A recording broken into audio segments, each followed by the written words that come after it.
কত টাকা থাকলে জাকাত ফরজ হয়, জাকাত কবে দিতে হবে? কারো যদি একটি বাড়ি ও 3টি ফ্ল্যাট থাকে, এক্ষেত্রে জাকাতের বিধান কি? আমি একজনকে টাকা ধার দিয়েছি, প্রায় 3-4 বছর হয়ে গেছে, দিতে পারছে না, প্রায় 10 থেকে 12 লক্ষ টাকা। এখন কি আমার সেই টাকার জাকাত দিতে হবে? স্ত্রী স্বর্ণের জাকাত কে দিবে?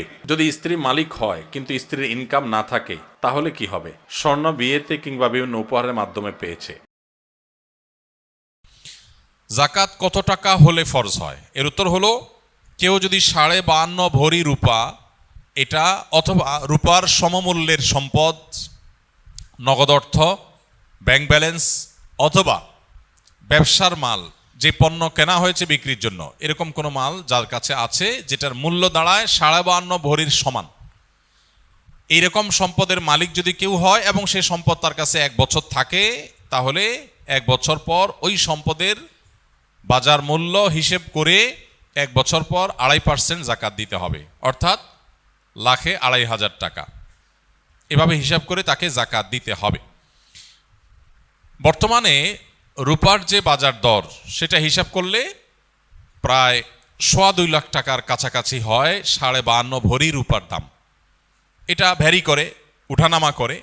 একেবারে খুব রিসেন্ট যে এখন 2026-এর ফেব্রুয়ারি মাস চলছে, এই সময়টাতে রূপার যে বাজার দর আছে সেটা হিসাব করে দেখা গেছে যে 2.25 লাখ টাকার কাছাকাছি। এক্সাক্ট আপনি যখন দিবেন রূপার দরটা জেনে নিয়ে যে 52.5 ভরি বা 52.5 তোলা রূপার দাম কত, সেটা হিসাব করে যদি দেখেন যে এটা আপনার সম্পদ এই পরিমাণ হয়ে গেছে, তাহলে সবটুকুর জাকাত দিতে হবে। এমন না যে এর অতিরিক্তটা জাকাত, বরং সবটুকুর জাকাত দিতে হবে।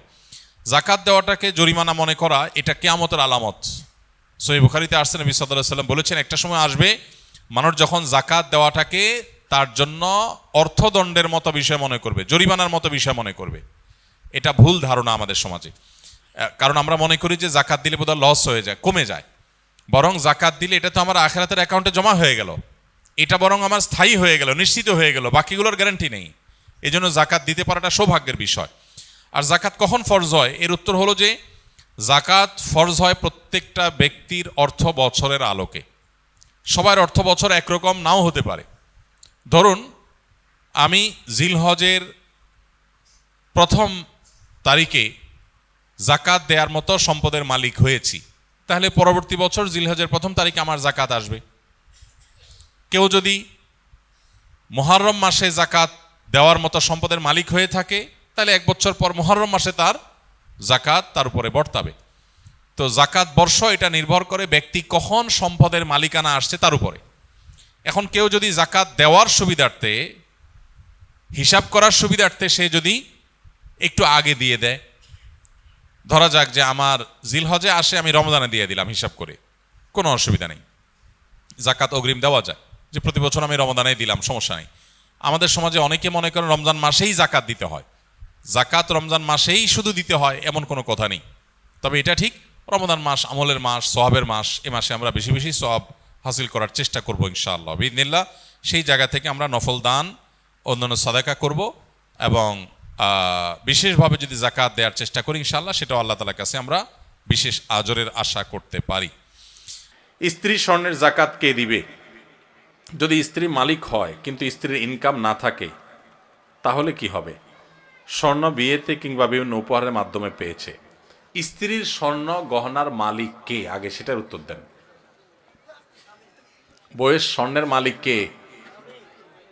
কে বলতেছে? স্বামী? চাচা আপনি? আপনি চাচির সারা জীবন স্বর্ণ দিয়ে কাম করছেন? লা হাওলা ওয়ালা কুওয়াতা ইল্লা বিল্লাহ। এটা একটা কাজ করলেন চাচা? চাচির সব স্বর্ণ দিয়ে বলছেন মালিক আমি, মানে আপনি মালিক? চাচি যদি এটা শুনে, ভাত তো আর জুটবে না কপালে বাবা। আচ্ছা আপনারা বলেন, বউয়ের স্বর্ণের মালিক কে? বউ নিজে? বুঝে উত্তর দিছেন? যারা বিয়ে করছেন, যাদের বউ আছে, এবার একটু মিলান, দাবির সাথে বাস্তবতায় মিলান। আপনারাই দাবি করছেন যে বউর স্বর্ণের মালিক সে, ঠিক আছে। এবার আমার উত্তর দেন, বউ যদি কালকে স্বর্ণ দোকানে যায়া তার স্বর্ণগুলা বিক্রি করে বলে আমি কটকটি খাবো, আপনি কিছু বলবেন না বলবেন না? বাস্তবতা বলেন, আমাদের সমাজের বাস্তবতা। স্বামী যদি বউ যদি যায় তার সব স্বর্ণ বিক্রি করে টাকা পয়সা আয় না, কিছু তার বাপেরে কিছু তার মায়েরে মানুষকে দিয়ে দিল, তার মনে হচ্ছে একটু চাইনিজ কিনে এনে খাইলো, একটু শাড়ি চুড়ি কিনলো, টাকা উড়াইলো, আপনি কি কিছু বলবেন নাকি বলবেন না? শুধু বলবেন না আরো কিছু? সব ফেরেশতা নাকি এলাকার মানুষ? শুধু বলবেন না আরো কিছু বলবেন? যে তোমার সাহস কত বড়, কলিজা কত বড় তোমার, এত কষ্ট করে আমার রথের কামাই করা স্বর্ণের টাকা বিদেশ থেকে আনছি, কষ্ট করে জমাইছি, কিনছি, আর তুমি যা বেঁচে আসলে একটাবার জিজ্ঞাসা করলা না? তোমার কত বড় কলিজা। সেদিন এসপার ওসপার কিছু একটা হবে কি হবে না? তাহলে একটু আগে বললেন বউয়ের স্বর্ণের মালিক বউ, এখন আবার যে মালিক তার জিনিস সে বিক্রি করলে আপনি বলার কে? কথা কি বুঝছেন না বুঝেন নাই? আমাদের দেশে স্বামী স্ত্রীর পারস্পরিক টাকা পয়সা স্বর্ণ গয়না এগুলোর ক্ষেত্রে বড় ধরনের একটা ঘাপলা আছে। ঘাপলা ঘাপলা ঘাপলা বুঝেন? একটা গোজামিল আছে, গোজামিল। এই যে জাকাতের প্রশ্ন আসছে, আমি জানি গোজামিলটা কেন আছে। বউয়ের স্বর্ণ এটার মালিক কে জিজ্ঞেস করলে আপনারা নারায় তাকবীর বলেন যে হ্যাঁ বউ মালিক, আবার বেচতে গেলে আপনি বাধা দেন। আবার বিদেশ যাওয়ার সময় বলেন যে স্বর্ণগুলো দাও, বেচে দিই, কত স্বর্ণ হয়ে যাবে। তো সে মালিক হলে আপনি নেওয়ার কে? আপনি তো তার কাছে দরখাস্ত লিখবেন, বরাবর ম্যানেজার অত্র বাসা, বিষয় ঋণ মঞ্জুরির আবেদন, জনাব যথাবিহিত সম্মান প্রদর্শন পূর্বক নিবেদন এই যে আমি অধম গরিবের ছেলে, বিদেশ যাওয়ার নিয়ত করিয়াছি, আমার ভিসা টিকিট ইত্যাদির টাকা ব্যবস্থা করার ক্ষমতা নাই। মহান আল্লাহ আপনাকে যে স্বর্ণ গহনার মালিক বানিয়েছেন, অনুগ্রহ করে সেখান থেকে কিছু স্বর্ণ বিক্রি করে আমাকে ধার দেওয়ার বিনীত অনুরোধ জানাচ্ছি। আমি যথাসময়ে আপনার ঋণ পরিশোধ করিব। আমার ঋণ সুদমুক্ত ঋণ মঞ্জুর করিয়া আপনি বাধিত করবেন, বিনীত আপনার অধম স্বামী। আপনি তো এরকম দরখাস্ত লিখবেন, না লেখা তার স্বর্ণ নিয়ে বেঁচে চলে আসতেছেন। তাহলে বোঝা গেল মুখে বলতেছেন সে মালিক, বাস্তবে কিন্তু আপনার আচরণ দ্বারা প্রমাণ করতেছেন সে মালিক না, তাকে আপনি জাস্ট দিছেন, মনে চাইলে নিয়ে যাচ্ছেন। স্বামী স্ত্রীর অ্যাকাউন্ট একেবারে পরিষ্কার হতে হবে। অনেক মহিলা আছে ওই স্বামীর পকেটের টাকার ক্ষেত্রে একই কাম করে, মনে করে আরে আমরাই তো। এত সোজা না। স্বামীর পকেট থেকে টাকা নেবেন, স্বামীর পারমিশন লাগবে, এটা তার, আপনার স্বর্ণ আপনার, তার টাকা তার। আমরা এই সমস্ত কথা উঠাইলে, স্বামী স্ত্রী যদি এই সমস্ত কথা উঠায়, স্ত্রীরাও বোকা কিসিমের, তারাও বুঝতে চায় না, বলে তুমি কি আলাদা করে দিচ্ছ আমাকে? এটা কোনো কথা? এগুলো আমার স্বর্ণ, আমি যা ইচ্ছা তা করবো, ওইগুলো তোমার টাকা, তুমি যে এত এত দূর দূর করলে কি স্বামী স্ত্রী থাকা যায় নাকি একসাথে? বাঙালি আমরা অতি ভালো সাজি, অতি ভালো সাজি, এরপর যখন ভেজাল লাগে এবার টানাটানি শুরু হয়। ইসলাম বলে এই সমস্ত অতি ভালো সাজার সুযোগ প্রত্যেকের অ্যাকাউন্ট তার তারটা, যার যারটা তার তার কাছে। বুঝেন নাই কথা? স্বামীকে আপনি মোহরের টাকা দিয়েছেন, এটা তার, তিনি যা ইচ্ছা তা করবেন। আপনাকেও চাইলে কিছু দিতে পারেন, ঠিক আছে মোহরের টাকা পাইছি, আমি বড়লোক হয়ে গেছি, তুমি গরিব মানুষ নাও, তোমার দিলাম আল্লাহর রাস্তায়, দিতে পারে। তো স্ত্রীদের স্বর্ণের জাকাত তারা দিবে যদি তারা মালিক হয়। আর যদি আপনি তারা ব্যবহার করতে দেন, অনেক বিদেশি প্রবাসী লোক আছে বিদেশ থেকে স্বর্ণটন্য পাঠায়, বউরে দেয়। আসলে বউরে দেয় হলো ব্যবহার করার জন্য। বউরে কি দেয়?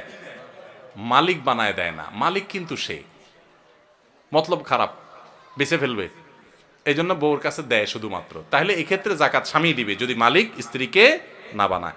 ক্লিয়ার যদি বলে দেয় এটা তোমাকে মানা দিছে, তুমি মালিক।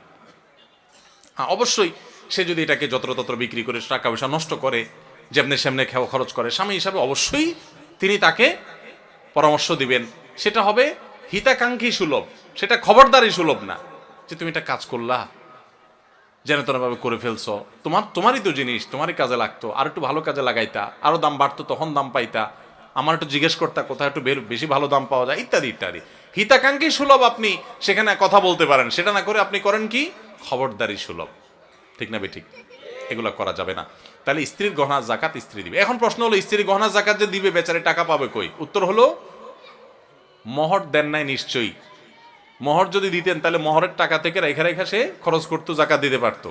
আবার মাসে মাসে বউরে একটু হাত খরচের টাকা তো দিবেন, সেটা থেকে সে দিতে পারে। আবার যদি সে তার ওই স্বর্ণ থেকে কিছু অংশ বিক্রি করে জাকাত দেয় সেই সুযোগও আছে। আবার স্বামী যদি তার জাকাতটা দিয়ে দিতে চায় সেই সুযোগও আছে, তবে তাকে বলতে হবে যে তোমার স্বর্ণের জাকাত আমি দিয়ে দিলাম, নিয়ত করে নিবে, সে জাকাত আদায় হয়ে যাবে। আমি একজনকে টাকা ধার দিয়েছি, প্রায় 3-4 বছর হয়ে গেছে, দিতে পারছে না, প্রায় 10 থেকে 12 লক্ষ টাকা। এখন কি আমার সেই টাকার জাকাত দিতে হবে? টাকাটা কর্জে হাসানা হিসেবে দেয়া মানে সুদমুক্ত। যদি আপনি কাউকে টাকা ধার দেন, সেই টাকা যদি সে আর না দেয় এবং দেওয়ার কোনো সম্ভাবনাও না থাকে, তাহলে ওই টাকার জাকাত দিতে হবে না, কারণ সেই টাকা দিচ্ছেই না এবং একরকম টাকার আশা ছেড়ে দিয়েছেন আপনি, তাহলে ওই টাকার জাকাত দিতে হবে না। যদি কোনো কালে আপনি পান, তাহলে সেক্ষেত্রে আপনাকে কি করতে হবে? জাকাত দিতে হবে, আর না পেলে নাই। কারো যদি একটি বাড়ি ও 3টি ফ্ল্যাট থাকে, এক্ষেত্রে জাকাতের বিধান কি? বাড়ি কিংবা ফ্ল্যাট, এটার ভাড়া দিয়া তার সংসার চলে, এরকম যদি হয়, তাহলে সেক্ষেত্রে তার ওই বাড়ি বা ফ্ল্যাটের মূল্যের উপরে জাকাত আসবে না। কিন্তু ফ্ল্যাট বা বাড়ির যে ভাড়াগুলো উঠে, এগুলো থেকে তার সংসার খরচ হওয়ার পরে যদি জমে, এই জমানো টাকার উপরে কি আসবে? জাকাত আসবে।